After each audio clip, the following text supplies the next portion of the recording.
Cooking colour ওয়ার্ল্ডে আজকের recipe chilli chicken.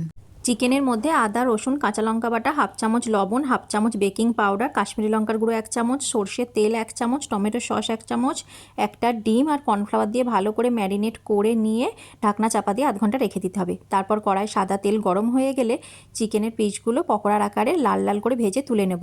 চিকেনের পকোড়াগুলো যতক্ষণ ভাজা হচ্ছে ততক্ষণ মিক্সির জারের মধ্যে পেঁয়াজ, আদা, রসুন, টমেটো, কাঁচা লঙ্কা মিহি করে বেটে পকোড়া ভাজার পর অবশিষ্ট তেলে ওই মশলাটা ঢেলে দিয়ে কাশ্মীরি লঙ্কার গুঁড়ো, রসুন কুচি আর কাঁচা লঙ্কা দিয়ে ভালো করে কষে নেব। তারপর পকোড়াগুলো ওই মশলার মধ্যে ঢেলে দিয়ে ভালো করে ভেজে নেওয়ার পর কিউব আকারে কেটে রাখা পেঁয়াজ, ক্যাপসিকাম দিয়ে আবারও ভালো করে ভেজে নিতে হবে।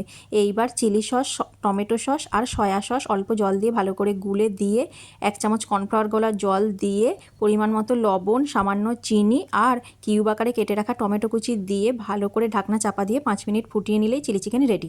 রেসিপিটা কেমন লাগলো জানিও।